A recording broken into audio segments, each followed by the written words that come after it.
ശ്രീ ഗുരുഭ്യോ നമ. അമ്മ ദർശനം കൊടുക്കാനായി കൊൽക്കത്ത ആശ്രമത്തിൽ ചെന്ന സമയം ആശ്രമത്തിനടുത്തുള്ള വഴികൾ അഴുക്ക് കൂമ്പാരമായിരുന്നു. അത് കണ്ട വിശ്വജനന് പറഞ്ഞു, എന്തെങ്കിലും ചെയ്യണം മക്കളെ. അടുത്ത ദിവസം പ്രോഗ്രാം ആരംഭിച്ചു. ധ്യാനം, അമ്മയുടെ സത്സംഗം, ഭജന, പിന്നീട് ദർശനം. പതിനായിരങ്ങൾ ദർശനത്തിനുണ്ടായിരുന്നു. രാത്രി 2 മണി കഴിഞ്ഞു. ദർശനം കഴിഞ്ഞു. പകലന്തിയോളം അധ്വാനിച്ച മക്കൾക്ക് നല്ല ക്ഷീണം. എല്ലാവരും വിശ്രമിക്കാലോ എന്ന് കരുതിയിരിക്കുമ്പോൾ അമ്മയുടെ സ്വാഭാവികമായ ഒരു ചോദ്യമുയർന്നു, നമുക്ക് തെരുവ് വൃത്തിയാക്കാൻ പോയാലോ മക്കളെ? മറുപടി കാത്തു നിൽക്കാതെ അമ്മ തെരുവിലേക്ക് ഇറങ്ങി. 100 കണക്കിന് അമ്മയുടെ മക്കൾ ക്ഷീണമെല്ലാം മറന്ന് അമ്മയ്ക്കൊപ്പം കൂടി.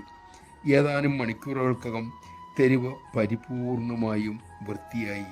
അവിടെ രാപകൽ മാറ്റമായി. നേരം പുലർന്ന് ദേശവാസികൾ ആ കാഴ്ച കണ്ട് അമ്പരന്നു.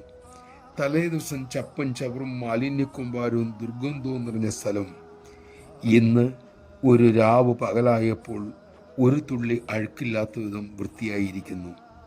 രാവിലെ തന്നെ അമ്മ വന്നു. ദർശനവും ആരംഭിച്ചു.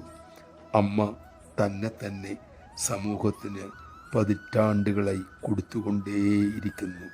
നിൽക്കാത്ത ആ പ്രേമപ്രവാഹം നിറഞ്ഞ് നിരന്തരം ഒഴുകിക്കൊണ്ടേയിരിക്കുന്നു.